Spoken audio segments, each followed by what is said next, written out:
Hello and welcome to the special edition of the Adoption and Fostering Podcast with me, Scott Kesson-Rennie. And me, himself. Al Coates. Yeah. Oh, that was good, wasn't it? Yeah. Professional. Yeah, it was, wasn't it? Yeah. Slick. And we have a very special guest, one that we've been trying to get on for, all of 5 years, I think. Yeah.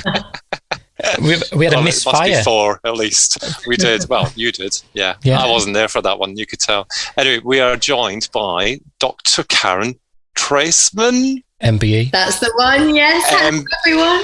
MBE as well, so we mustn't forget that on the end. Obviously, you probably don't use that in your everyday introductions, but, welcome after all this time. Thank you. Thanks for having me. I know it was well before the pandemic that we were going to meet up, so it's lovely to be here.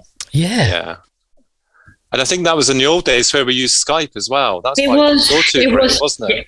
Yeah. I mean, Skype and Teams aren't really the way forward, are they? Oh, you're singing off Al's hymn sheet there. Oh, yes. Oh. I feel like I need a hoodie saying Zoom all the way. I have genuine trauma of Teams. I'm with you. It's like, I know it's a flippant thing to say, but I find myself like rocking in rooms going, what the hell's happening? Why is it moving? Talk about the still face. It's like the still face on mass scale. So I'm with you. The only thing that I find really helpful, this is really good. You know, if you've got the, is it gallery view where you put everyone in? And I do that. So I've been in some really important meetings and it just amuses me. It's the only way I can get through is to see everyone sat like little, like finger puppets. Anyway. To be fair, you have sent me some photographs of some of the team's ones that you've done and some of the faces. Oh, dear me. Anyway. I always use gallery anyway because I don't like to have a look around, so I'm the same. Anyway, I think we've people didn't come here for this. Way off. Yeah, exactly. So, welcome. And like I say, 4 years ago, we did try, but it just didn't go too great. And now, lots has happened in the world. Things have moved on. You're more accessible because you work a lot more from home now, online, I guess. Yeah, that's true. Pretty much everything's virtual at the moment. Yeah, is that an upside or a downside for you? Because a lot of people have kind of mixed views on it. I'm loving it, I have to say. I'm absolutely loving it on Zoom. I'm loving it. I think there's advantages and disadvantages, but I think it's been incredible for me to be home. I used to be about 20 nights a month in hotels and endless flights and trains.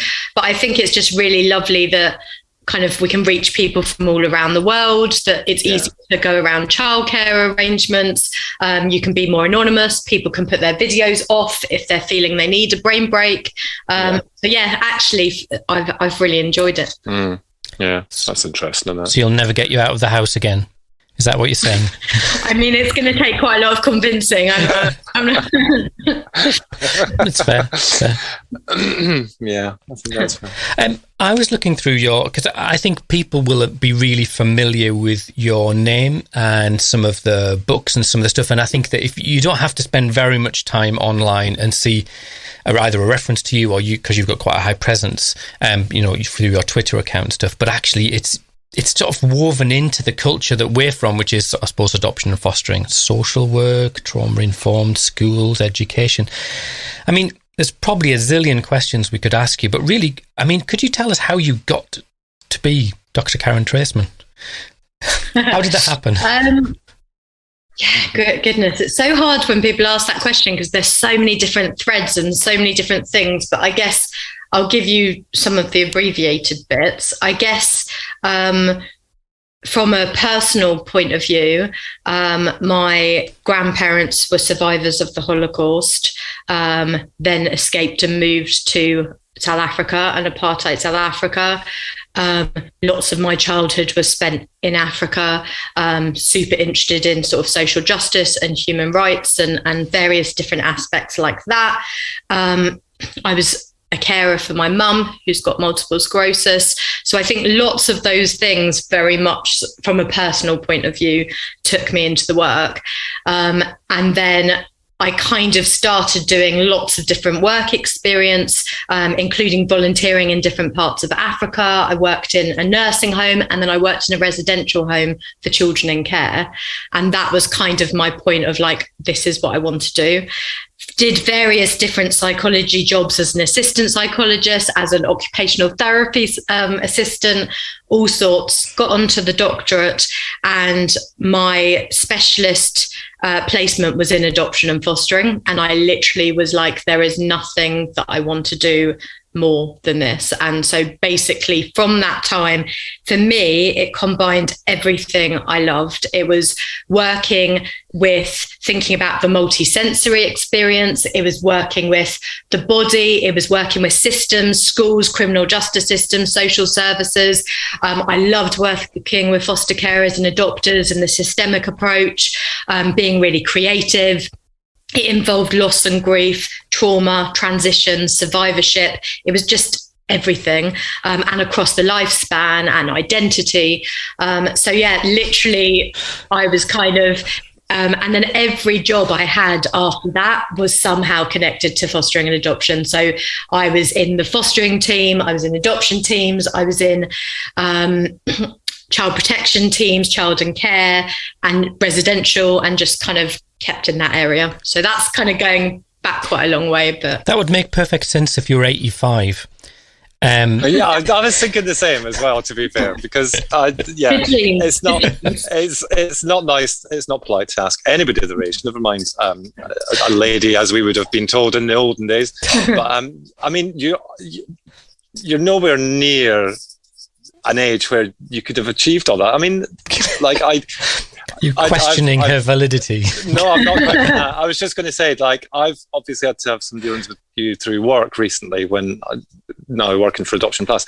And just the things that you come out with off the top of your head, I'm just like, okay, that's just blown my mind. I mean, how do you retain all this stuff? And I mean, is it just like this is your life? Or is it just you're so passionate about it?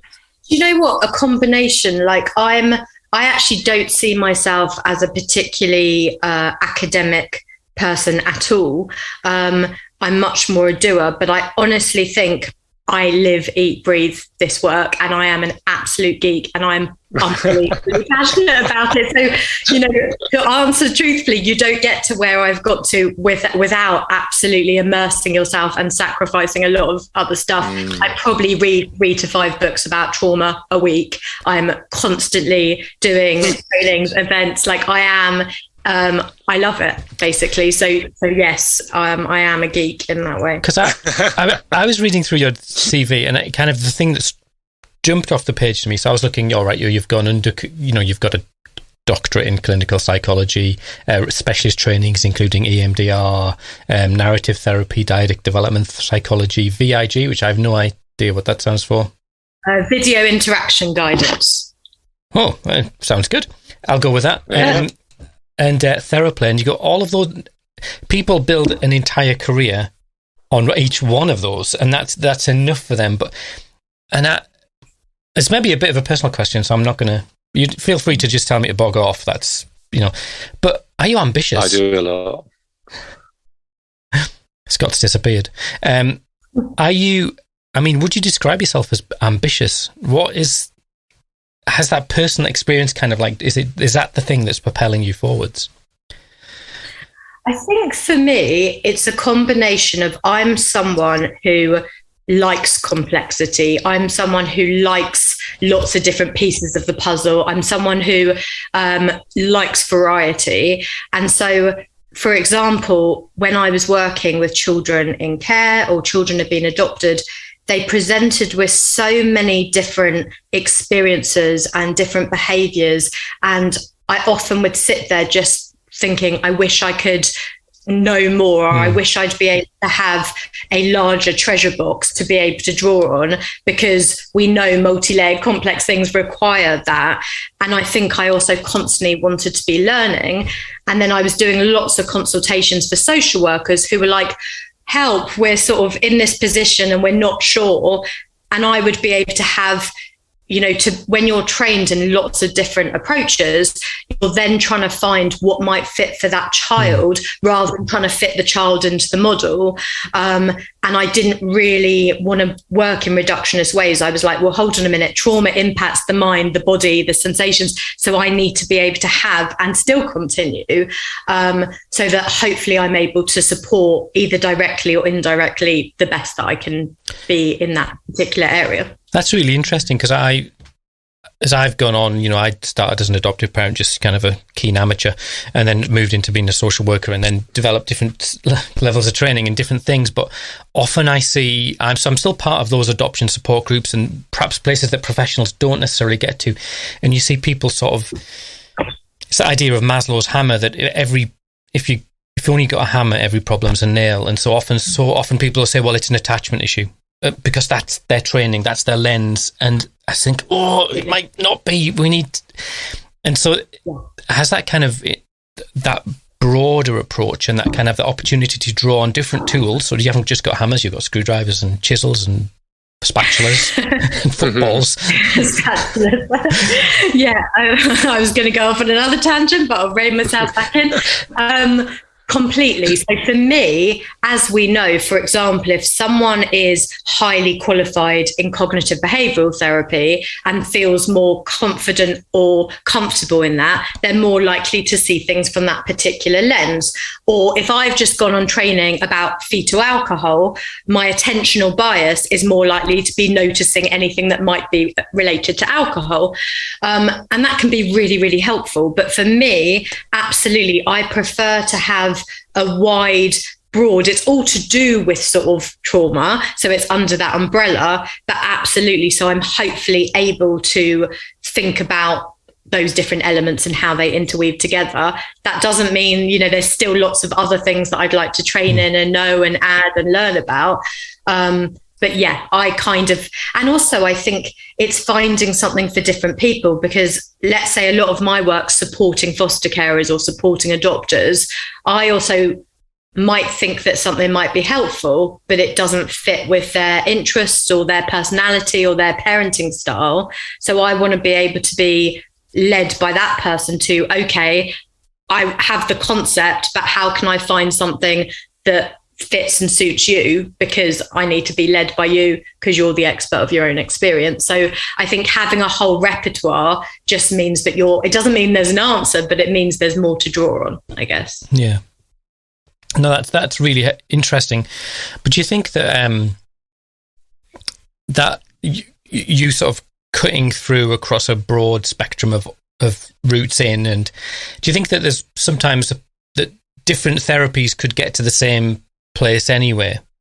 Ultimately, there's not one perfect solution. There's maybe 3 or 4 solutions for any given difficulty. Yeah, absolutely. Yeah, very much so. And obviously there's common threads. So lots of therapies, as we know, the therapeutic relationship is the absolute pinnacle and foundation, but lots of therapies might be looking, for example, about how you help someone widen their window of tolerance. There might be 20 different ways that you could do that, but the aim is still the same. So absolutely, it's I certainly don't. I'm not kind of one of the reasons why I've done lots of different trainings is, unlike some people who might be really passionate and married to something like, I don't know, Theraplay or DDP or EMDR, I think that all of them have uses and benefits and limitations. And so I like to be a bit more eclectic. So yeah, I think I certainly wouldn't be like, that's the one. And obviously there's new ones coming out all the time as well. Yeah. And do you feel that some people are the complete opposite of that kind of approach? Because I've come across people that, oh no, you don't want to kind of be going down that route. That doesn't fit with this, and you can't have the crossovers and stuff. Is that common? Yeah, absolutely. I think that there is either some people who, of course, are much more clinical and maybe diagnosis led than I am, and so very much looking at what does the NICE guidelines say, or what is the DSM criterion, how do we fit to that, and we need to do trauma focused CBT, or we need to do that first. I also think there's some people who, are not necessarily on the attachment trauma school of thought and are much more looking at neurodevelopmental or organic, so focus on that more, or speech and language. So yeah, I think you've got people in all different schools. Yeah. Thinking, I was doing my research, and I've seen that you've done work in sort of Rwanda in relation to child soldiers and children who've kind of experienced trauma, but also perpetrated trauma. And that seems like really specialist work. But are there common threads when you move that across to the UK, different culture, different, societal issues, to children who've been perhaps adopted or experienced adversity through, the ACEs, the adverse childhood experience? Yeah, I think both and. I think that there's huge amounts of unique considerations and layers that are specific to that. And of course, there has to be a lot of cultural humility about what that might be conceptualized or what the cultural context is around that. And often that is a lot around different types of trauma, whether that is cultural trauma, racial trauma, refugee trauma, collective trauma, medical trauma, intergenerational, historical and inherited trauma. But absolutely, I think there's lots of commonalities. So, for example, potentially how it might present in terms of emotional regulation, dissociation, sensory processing difficulties, sleep difficulties, difficulties with trusting, feeling like there's been a boundary violation, change of how we might see the world or make sense, or our relationship to authority figures or power. So I think in terms of that sense of safety and trust, absolutely, there's a huge amount of commonalities. Or what have you learned about relationships or people? Some of the multisensory triggers and hotspots. So yeah, I think there's absolutely the life story, for example, some of those questions, why me? What happened? What does this mean about relationships? What does this mean about the world? So absolutely, I think there's lots of differences, but there's definitely, same as the impact on people's social, emotional and developmental age and stage versus their chronological, all of those different ways. So yeah, similarities and differences. That's really interesting, because in Swiss there's threads, isn't there, that run universally through stuff. I was thinking, and this is maybe an impossible question, but do you think that we're getting better at this by comparison to 5 years, 10 years, 15 years ago, about just understanding the needs of children who come through the care system? It's a tricky one. Yes, I definitely think that we are getting better. I think that words like trauma and adversity and adverse childhood experiences and understanding some of the experiences of children going through foster care and listening to voices and co-production. Yeah, I definitely think it's got better than it was 5 years ago. Do I think that we are still working within traumatized systems and traumatized organizations and oppressive governments and all of those sorts of things? Yes. And also, do I think that there is a massive danger of things that have become a buzzword and that actually, please, can you come and talk for 45 minutes about trauma, and people then saying we're trauma informed and we know what that is? That's scary. A little bit of knowledge, as we know, can be amazing and also can be dangerous. And so my hope is always about meaningful knowledge. And okay, so if this is it, how does that translate it? And what do we need for our role? And so I think there's a lot more awareness, trauma awareness. We need much more about trauma informed, trauma responsive and meaningful layers, but also to see how that knowledge actually gets infused into matching, into supporting, into supporting foster carers and adopters and birth parents, and how that actually goes into the processes. I think we've got a long way to go. That's really interesting, because Scott and I last week, we were talking about matching, weren't we? We were talking about the process of matching just from an adoptive parent perspective.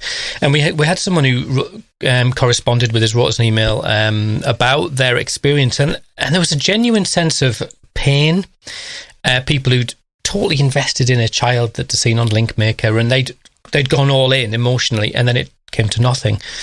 And you kind of go, where's the duty of care in that process? That's kind of a hidden bit, and it's scary. So scary. And I think we know that there's so many things along the adoption journey like that happens, you know, whether it is matching and then it doesn't happen, whether it's panels that get cancelled, whether it is a dad that suddenly comes and says, I need a DNA test, I want to be tested. There's so many things along that journey. But also, as we know, so often people feel that they've gone into it blindfolded or straitjacketed and actually not really spoken about what to expect and how to prepare and how to plan. And as we know, it's a huge thing. So it's not about the child or about the parent or carer. It's about the dynamic and the relationship between them. It's that relationship. And sometimes that process maybe, you know, doesn't have as much weight as I would like it to. Yeah, because making families is hard, isn't it? It's, you know, trying to put... it's funny because we talk about matching, and it's 20 years ago for me, but actually I was having my Sunday dinner with my children, and we were talking about how I would have done things differently, knowing what I know now. And we were just recounting the experience of me, 3 children being dropped into our family, and it was palpable for me, just the sense of me being sort of just terrified. I say terrified, and I don't say that glibly, thinking, what the hell have I done? You know, who the hell do I tell? Now, 20 years on, I can laugh about it, but at the time I just shut down. I couldn't. I thought, wow, I fought to get here, and now I've got here, and I don't want to be here. Yeah, anyway, it is. It's a massive, it's kind of an unspeakable transition and realization, and your whole world has been turned upside down and inside out and twists and turned, and that's a huge thing to process and make sense, let alone when you add in the pressure and the media and social service involvement and potentially navigating family time and all of those things. It's and having to organize schools, and then, you know, that it's within being a fishbowl, there's just so much to hold, let alone if someone's gone through a trauma-inducing adoption assessment, or gone through a journey of fertility, or all of those different things compounded. It's a lot. And then parenting a child who often has experienced pain and hurt. Yeah, I mean, I think that was my reflection to my children, was that I don't think I gave you what you needed. I don't think I was able. I don't think I was even aware, you know, if I'm honest with you. But we're not turning this into a personal therapy session. But why change? Why change? Let's lean into it. Oh dear. And I think, just going back to what Al said there as well, there is a kind of certain responsibility that sometimes is a little bit lacking in terms of supporting supporting couples or people who come through the adoption process, because it doesn't matter how much research you do, when it comes to that day when you have a child placed with you, or even the subsequent days, weeks, months, you're never going to be fully prepared for that.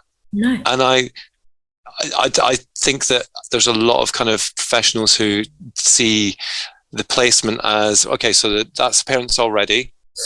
Now it's turning the child, and don't get me wrong, you know, I'm not saying that's wrong, but I still think that there's a certain element of it that beyond that 10 weeks until the adoption order could be granted, that they still need support.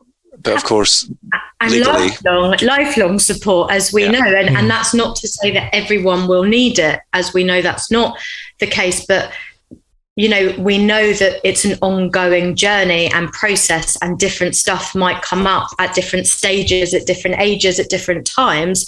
So massively so. And I think, as we know, sometimes there is the fear of, if I say that I'm struggling, or that I don't know what to do, or that my support system that I put down on my form are no longer there and don't want to be there, that suddenly that means that I'm a failure, or I'm not good enough, or I can't do it. As opposed to with the adopters that I support, I'm just like, I'm coming from a place of, I'm your team, I'm your side, I'm your cheerleader. You come and tell me that you can't stand that child today, and that you've got thoughts of punching them across the face, and that's okay. If you're going to actually do it, that might be different. But actually, it's the good, the bad, the warts. And we need to be able to, as Dan Siegel says, name it to tame it. and we have to treat people how we want to teach them. You know, if we want people to be curious, we need to be curious. If we want to be empathetic, I need to be empathetic.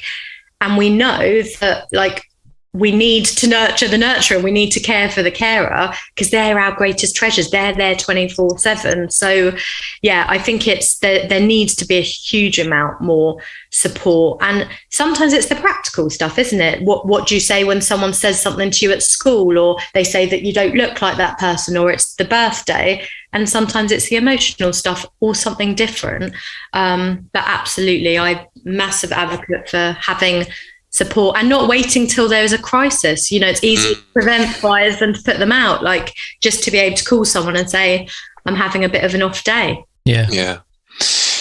I guess I'm kind of moving on a little bit slightly of this question. What do you think the impact has been or will be of the last kind of 18 months in terms of not potentially just foster carers and adoptive parents and their families, but the kind of wider thing? Do you think it's going to, I don't know, do you think it's going to have a permanent or a long-term impact, or do you think that actually the people are able to readjust back into a kind of, I'm not talking about Zoom meetings and stuff like that. I'm talking about yeah, no, I think it's something that I've been asked a lot, and I think my thinking is it's that whole sense of same storm, sometimes different storm, different boat. Some people are in a dinghy, some people are in a canoe, some people are in a yacht. Some people have had a past experience of drowning. Some people are Olympic swimmers. Some people are driving the boat, some aren't. Some have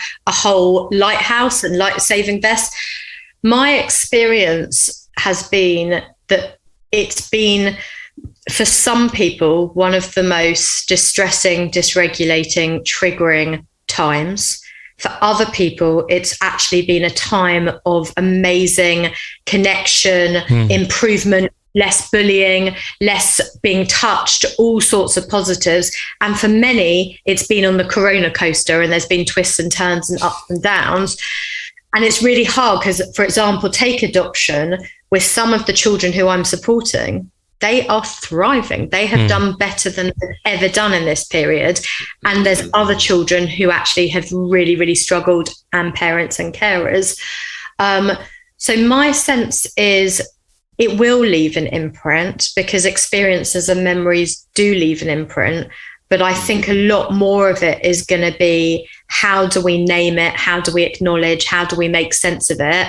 How do we optimize and magnify and celebrate the adversarial growth and the strengths, and take some of the lessons learned that maybe we wouldn't have? For example, some of the kids who have thrived not being in the playground with 200 other children, or having lunch in a much quieter zone, or having a buddy system, or, you know, not having people touch them, or how can we learn from that?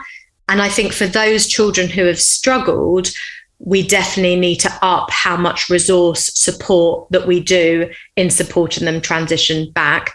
Because for those children, of course, we have seen that there is more anxiety and low mood and self-harming and various things. So I think it's hard because there's such a variation. I certainly think what we certainly can't do is a conspiracy of silence. What we can't do is avoidance and pretend it didn't happen. We need to have options that suit different people. That's really interesting, isn't it? I think, yeah, it is, because and it is interesting because I think the way, when I think about our experience of it, you know, my son, 14 when all this started, and he just thrived from the off. He took a while to get into the home learning thing, didn't want to go on the computer, thought it was a holiday, you know, he soon got a bit bored of that. But what I found so interesting was that, you know, our experience of kind of violence and aggression was diminishing anyway, but it just flatlined. There was nothing there because there was no external stresses for him to have to deal with. So for us, it was amazing. But then we've got the other, you know, there was five males living in the house during the first lockdown. You know, I mean, it was not the best place to be. Hence, I went out and got a job in retail to get out of the house. But, you know, we've all got that experience. And I guess that the risk is that we kind of we keep the memory of it, but we don't talk about it. Yeah. And I guess that's a little bit like a grieving situation, isn't it? That if we don't revisit it and recall some of the experiences that we've had and remember some of the positives, some of the negatives, some of the losses, is it kind of a grieving thing? Could it be I think could absolutely see it as, for some people, that grieving and mourning process. And I think what's really interesting, what you just said there, is actually a lot of it's about integration, isn't it? So much so there's this pressure in society. Oh, you need to go and learn Japanese or do baking, or this toxic positivity of, or this sense of, oh my God, everyone's really struggling. And how we can be able to hold both, and, that actually there can be things that you're really proud of and things that you wish you could go back in time. There's things you're excited about, and there's things you're proud about, and there's things that make the anxiety visit, and that it's okay to have both and at the same time. But it's that whole thing of, absolutely, that James Baldwin quote, not everything faced can be changed, but nothing that isn't faced can't be changed. And I think sometimes it is, you have to name it to tame it. Dan Siegel says you have to feel to heal. So I think it is important to be able to have spaces. And sometimes when you're in the emotional contagion, or you're just surviving and getting through the moment, there's not that much time to pause and reflect and digest. And so I think that's what's really important. And for schools and everything to actually be, when we get to different stages, it's not just a one-off thing that we ask, but it's an ongoing thing that people actually have. And actually hearing other people's can be validating. But what we need to be super careful about is language in that. Not that we say things like, we all can't stand homeschooling, we all hate virtual working. Because actually, someone might listen to that, think, oh, but hold on, I actually have really enjoyed it. So how we are some people, and there's a range and a mix, so that we are supporting that it's okay to feel however you feel. I mean, it sort of links back to what you were saying about all the different sort of types of training done, is that actually the solutions are always complicated. It's not, there's not one simple message of lockdown was bad, because like you say, for me it was water for duck's back. Now I was happy as a sandboy here, just at home, didn't see anyone. And one of my children thrived, and one of my children was like, she was at that moment in life where she needed to be out with her friends and she couldn't be, and she just climbed the walls. Complicated. That's it. It's messy and it's complex. And I think as humans, often we like to have some answer or something to hang on to, whether that is ACEs or whether that's brain development or whether that's a diagnosis. But generally in life, things are messy and mixed, a bit like a spaghetti bowl.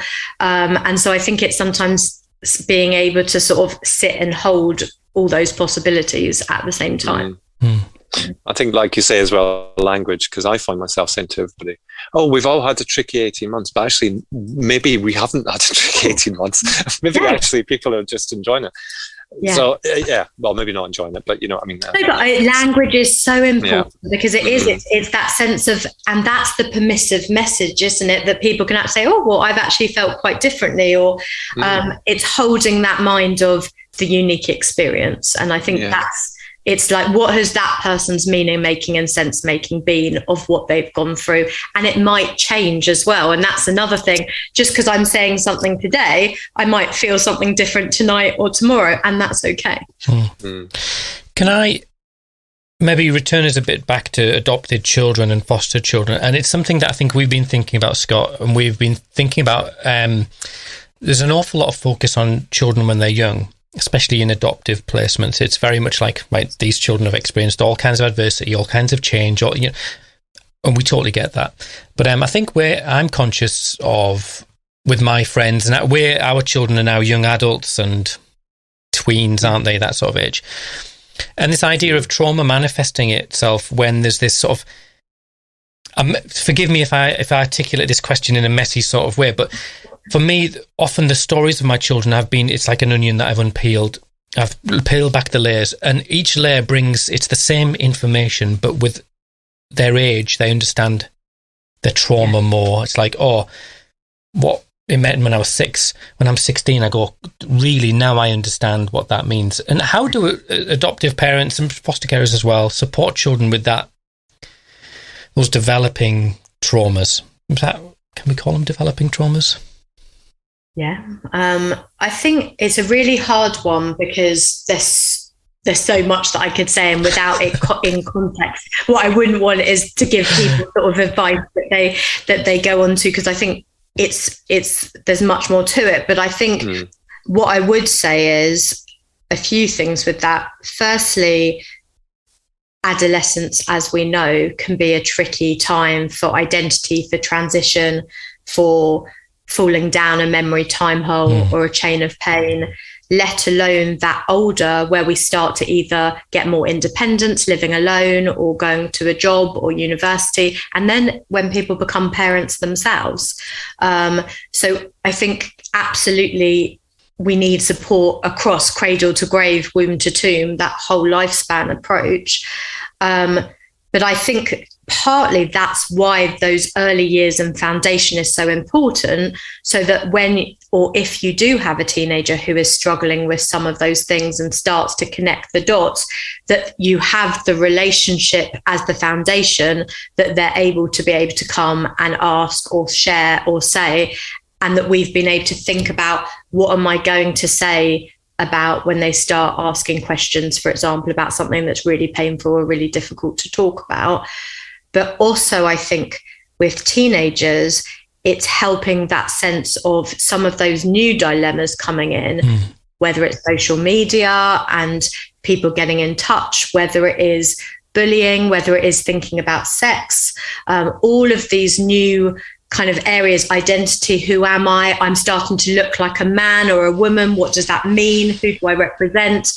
So I think the more we're able to also understand that and the adolescent brain and what happens, but it absolutely is an area that has sort of additional considerations, and how we can support people around feeling able and comfortable to talk when often it can feel awkward or uncomfortable or really dysregulating. So how do we give people, that's what I do on a lot of my emotional regulation training, is how do I help people think about, how do you start the conversation? How do you end? How do you make sure that someone feels that in some ways it's sort of sandwiched in safety? So yeah. Don't know if that answered the question, but it was a ramble of my thoughts. No, it's complicated. I think that's what that's the takeaway from tonight. It's complicated. I do think it's, we've talked about this, like, just as friends, Scott and I, and often it's sort of like this idea, this isn't the stuff we were prepared for. We were always sort of, it's all front loaded, it's going to be difficult, children moving in and all of those kind of things. But actually, I think some of as a parent, my most difficult experiences have been sharing stuff with my children. Yeah. And seeing the penny drop. Yeah. And that transition from being a teenager to being an adult as well. And I think not most parents, that'd be totally fibbing to say that, but a lot of parents, by the time the children are 18, are able for independence or an element of independence. And it's really hard when you think that you then have to adjust to parenting an adult. Yeah. I think that's really hard as well, especially when they've had the experiences that they've had. And looking at the kind of the generation who are now adults and potentially coming up to adulthood, that kind of requirement for lifelong support wasn't necessarily there when they were placed. So things like visit CAMs or a therapist or play therapy or, all those kinds of things didn't really feature in that young person's life. So they're not used to it. So how do we start thinking about an adult who may need that? I mean, is that something that can be changed? Is it I know that therapy isn't for everybody. I get that. But how, what would your advice be if you came across somebody who who needs it, but wouldn't kind of take part in it? Is there any words of wisdom? I'll see what I can do. I think that's a huge thing. Just firstly on the lack of long-term support, isn't it? In terms of absolutely, I think people often get prepared for those first few bits, but as we know, it's often those other conversations that are trickier, or as you say, that, you know, you're looking at what other children might be able to do at that stage and thinking, oh, my child's not there socially, emotionally, developmentally, even though chronologically they might be 21 or whatever that might be, or suddenly new questions are emerging, or they're entering into a relationship with someone, or they suddenly are starting to watch movies, or people are starting to ask deeper questions about suicide or about domestic abuse and all of these things. So I think the thing that's important to hold in mind is, yes, there are services, you know, there are services out there to support young adults and older adults to process and make sense of their trauma or disrupted attachment. But I also think there's something about, we can't push or force someone to be into that place, but what we can do is be alongside them and talk about why it might be helpful, and validate worries. What are your worries about talking about this stuff? What are your apprehensions? What are your concerns? It is scary, it is overwhelming. What might be the benefits? What might you do to help you support or be comfortable?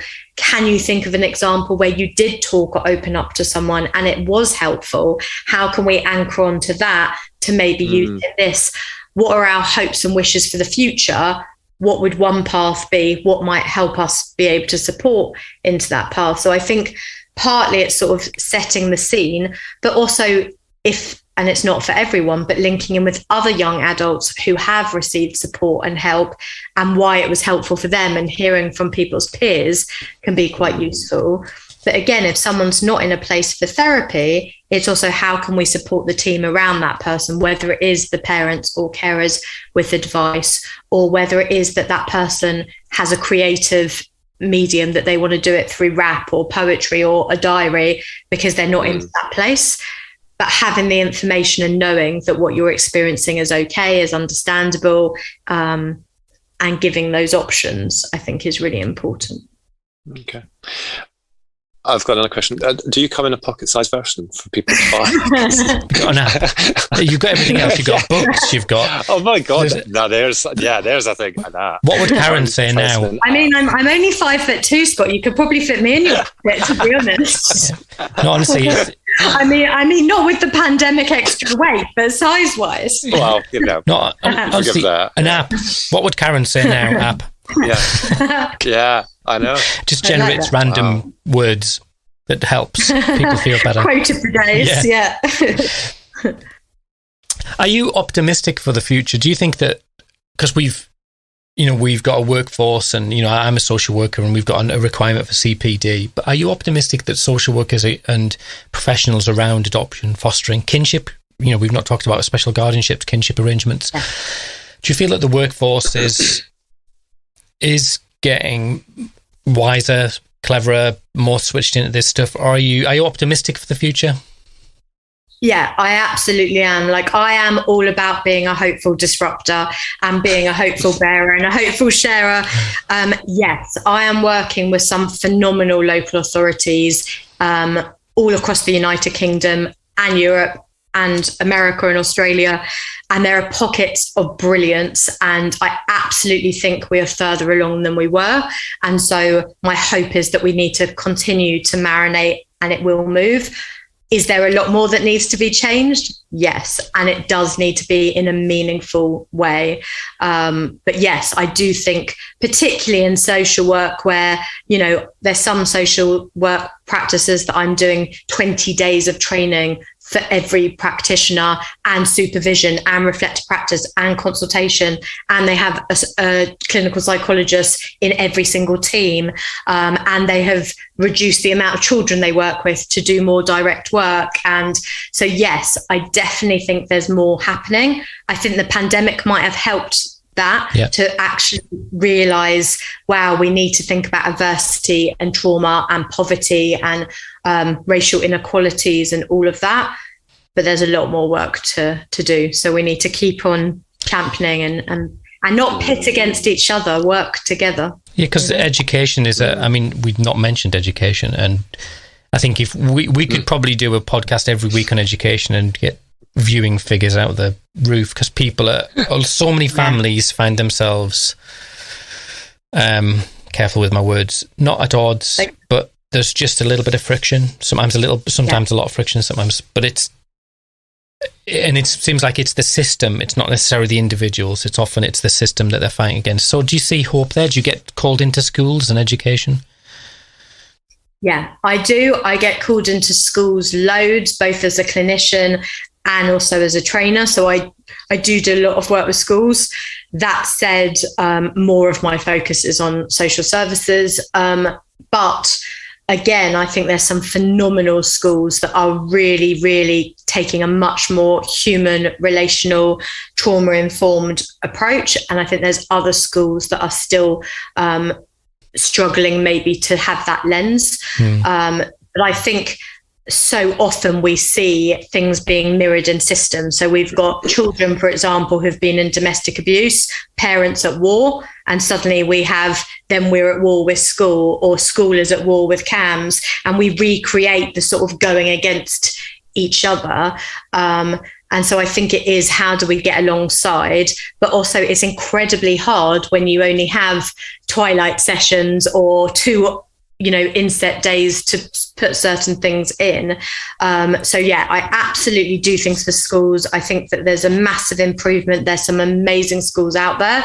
But again, similarly to social work, there's a huge amount of work. And I think one of the biggest things is sometimes it gets confused that you need to be a therapist instead of being a teacher, for example. And that feels scary and threatening, and often not what someone chose to go in to do. And I think the more we can get alongside of, you don't need to be a therapist to be therapeutic. What does this mean or look like for my role, for my day? The same as a dentist. A dentist doesn't need to be a therapist, but how they conduct their examinations or interventions can hold a trauma lens in mind. How a security guard can be at a school or a caretaker. How do I take that information and infuse it to tweaking and improving my role? And then getting people to see, and what are the benefits and what is the why, rather than just expecting people to do it, but really understanding, what is this communicating? What will be the difference? What is the benefit? How would I feel if it was my child? So I think a lot of it is finding ways to get alongside people, Yeah, I mean, that I 100% agree. We're all singing from the same sheet. I'm just curious how you then hold that in tension with what we see as I don't want to get political, but what the hell? We see, government have a Behaviour Czar, whatever its official title is. We have a kind of a populist perception of how schools should be run, and it should be, everyone, again, my daughters were thinking about sending one of their children to school, and it's like, if you roll your eyes, you get a 30-minute automatic detention. If you roll your jumpers up without permission, your sleeves up, and you go, whoa.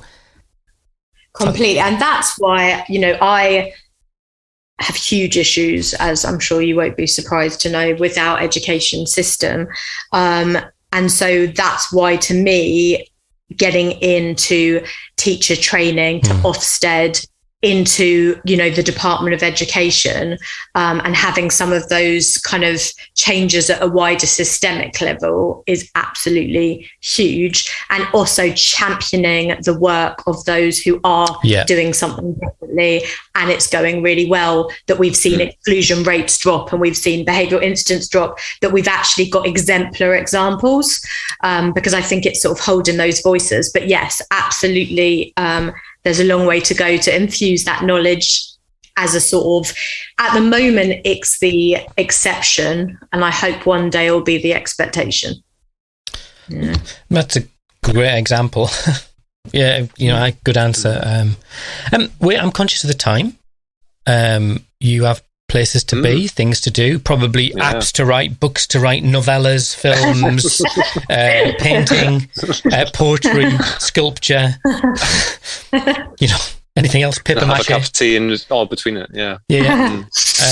So thank you so much for your time, and really appreciate you coming on. And people can find you in all kinds of places. Where would you, if anyone wants to know more about you, where's the place you would point them?